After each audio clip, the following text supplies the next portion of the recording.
Hey everyone, welcome back to my channel.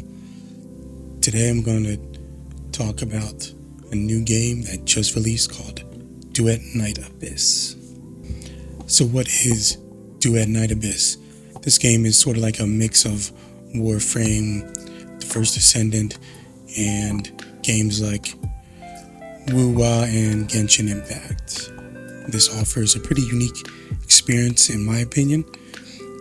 I'm hoping to maybe convince a couple of you guys to check it out and take it seriously. I think it has good potential to be a pretty good game, and I've bet my stakes on it that it can be here to stay. Maybe this is a good direction for a majority of gacha games, or even anime-related games in general. Even though gacha isn't technically anime, but I digress. Let's start with the most important thing about any game such as this, and that's the story. You'll be playing a large part of the story. The main story has a lot of dialogue and scenes covered within it. You can skip if you are not inclined to, but I did watch and listen to a good chunk of the story. It's nothing too exciting. It's nothing we haven't seen or heard before. One of the main story quests at the beginning involving the Hypno House. That's interesting, but to be fair, I saw what was happening from like a mile away. Hopefully they do better as time goes on. Now what's important is typically this format for the story is done in the gacha side of this game. So much like Genshin Impact Woo-Wah, they'll do a main story quest with several missions, could be about 2 to 3 hours long each, and later on they'll add to the story, and new story missions and lines for the main story will come out, alongside typically a new map area that's explorable within the world that they're building. As far as I know, I'm assuming that the DLC for this will be free, just like in standard gacha games, and this is probably going to introduce new weapons and characters. Sticking on the topic of the story, I would say when you first get into DNA, you should probably get your level as high as you can, and the best way to do that is through the main story and the side quests. This is important because much like in gacha games and in Warframe, particularly, your account level can help you with unlocking progress for ascension phases for your weapons, your character, and for your gear. Now, your account level is very important, as it's more like Warframe and the gacha game mixed together.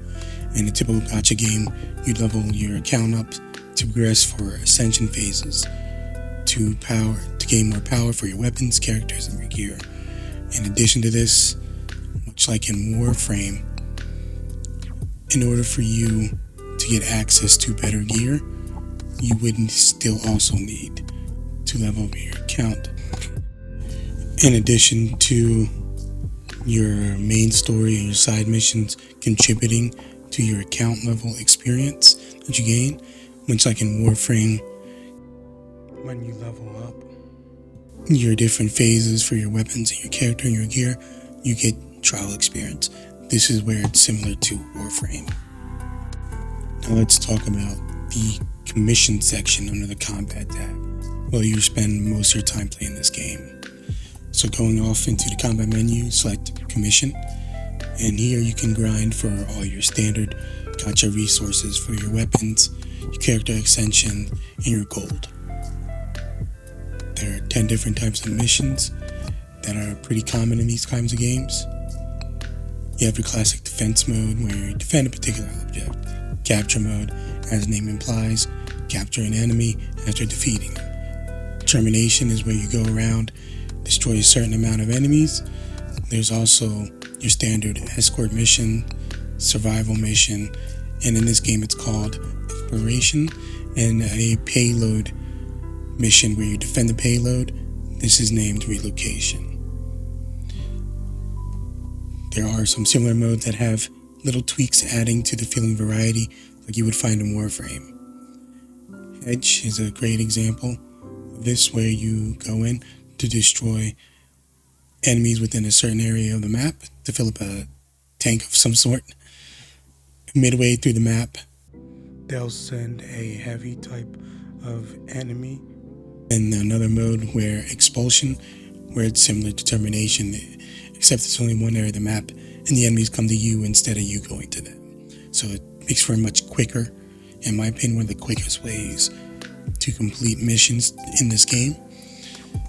You have your standard Warframe mode, Excavation, which is just a mobile defense where you go to an area, a drill drops down, you need batteries to power up, you get the batteries from destroying these enemies, and then you fill it up, and then just wait till it's done. You do 2 or 3 of these each run, each wave, and you can collect your rewards for that. Meditation seems to be something where they wanted to create something a little bit more sophisticated and have a bit more creativity involved in it. And that's what I really like about meditation. And this is involving destroying a flare or a missile of some sort. And you have optional bosses that you can eliminate in order to make the destruction of the flare easier. They're all different enemies. There's A, B, and C. I think one of them makes the flare weaker. Destroying another boss eliminates all the high-end enemies that come to stop you from destroying it. And I think another one enables jump pads throughout the entire map. It's not that sophisticated, but at least it's new. Something fun to make it your job a little bit more easier. Give you a second motive for those who want to do other things other than just kill, think, and go. And then there's another tab under the commissions section as well, where you can see the Nocto Jaeger manual. And here's a list of mini bosses that each drop different demon wedges, which is, if you haven't played Warframe or TFD, these are essentially your cards. And these help you build out decks to become more powerful that you can apply to your weapons and to your characters. Now, wedges are very important. Take note of the amount of tolerance your weapon or character can have, because every demon wedge that you apply to them takes up a certain amount of the total tolerance available. Your characters and your weapons gain more tolerance level as they increase in ascension phases only. I think you get about 10, I believe, every time you level up through a phase. Additionally, there are 2 different types of track shifts. There's the standard track shift module, and that's helped to decrease the amount of tolerance a particular wedge of a particular type uses. So you would apply this into one of the slots and match the type with the wedge that you want to apply to it, and it will cut the usage of it in half, so you can add more wedges than just the standard one. Especially when you level the wedges up individually, they can become quite expensive, and both resources to make to level up, and as well as how much tolerance they have available. Now, the same item is also available for the weapons, and that's called a weapon shift module. And that functions the exact same way.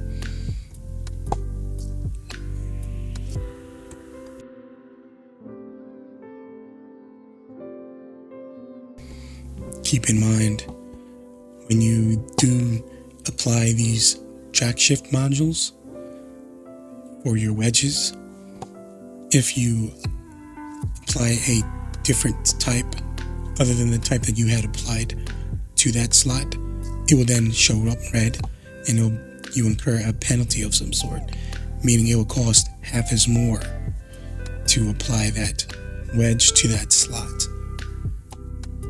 that you placed.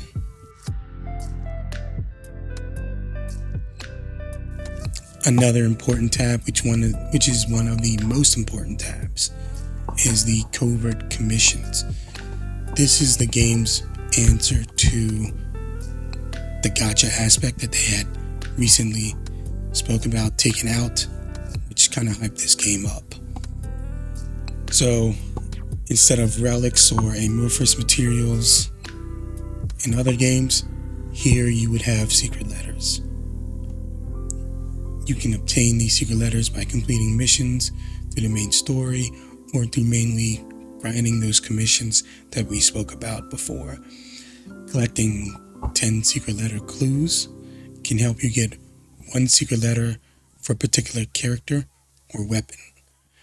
Character secret letters provide pieces that you would need to collect, just like a standard gacha game. 30 to make one character, and 30 to additionally star up your character in the traditional gacha way. Now, the weapons work a little bit differently. This is where more of the frame aspect of it comes in. The letters will drop one of the pieces that are needed to build the weapon. So typically you have, like for the ranged weapons, you have a barrel, trigger, and maybe a sight. But in addition, you would also need a blueprint. So I believe most ranged weapons, there's 4 items you would need to collect in order to forge that into a weapon. And for the melee weapons, it's only 3 items, including the blueprint. So it is quite a bit of grinding involved. But once you get those pieces, you can then forge them. Now, keep in mind, it's not guaranteed. So each secret letter has a chance to drop one of the items in one of the 3 tiers. So the biggest tier with the highest drop rate is the 3rd tier bronze, and then there's the 2nd tier, which is silver, and then the 1st tier, which is gold, and gold being the lowest drop rate for the item, for the chance you can get. Now, when choosing to use the secret letters, you would select a mission under one of the categories split between characters, weapons, and wedges. You'll notice that the missions under each rotate hourly to break up the monotony, which I think is really good. That's why this game, I believe, has a lot of good staying power, because you do a lot of different things to level up and grind towards, and it's not just doing one thing technically over and over again.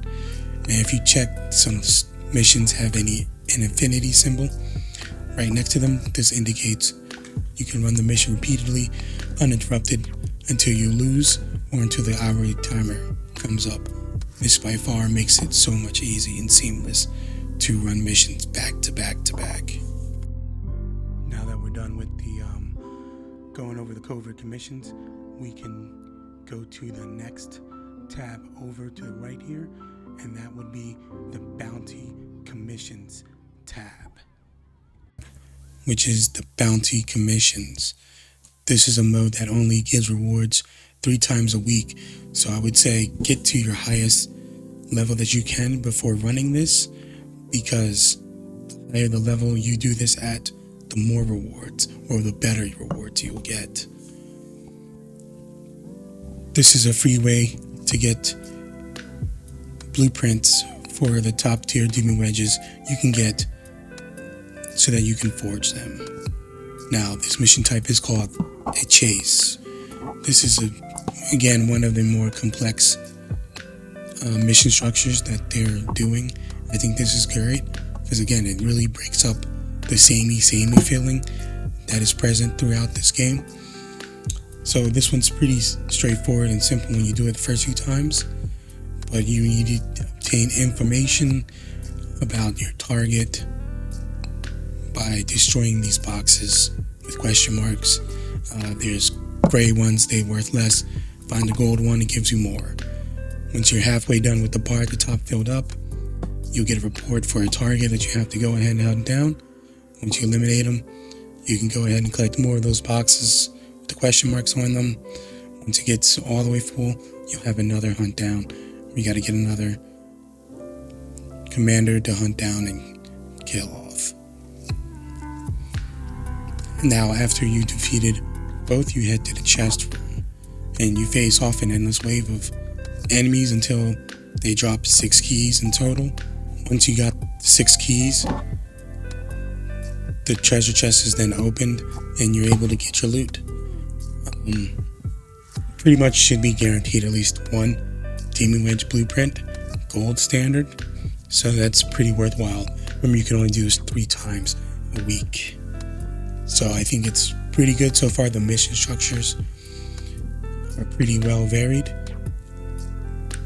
The areas that they fall into, again, it's varied. There's different sections of the maps that you already played put up, but it doesn't feel the same. So the environments in the maps do change, and the different rotations for the missions help keep everything feeling pretty lively. There's a few other modes I would like to talk about. There's the Echoes of Misstep tab. This is pretty important, as it's more like an event tab, I would call it, where it has a Mystic Maze. This is a nice fun mode. It's basically like a roguelike mode where you defeat enemies every level you complete. Helps you obtain a buff that lasts for the duration of the entire run.